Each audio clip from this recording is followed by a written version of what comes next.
Hello everyone, today you have joined the DT Creative Elk YouTube channel.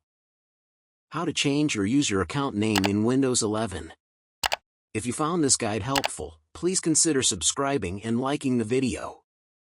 Doing this is very useful and there are many reasons why you might want to. You might want to go and use a nickname or something along those lines instead. Come down to your computer anyway to get started. Click on Search and type Control Panel and open it in Control Panel. Go to the top right and find the User Accounts option and click on it.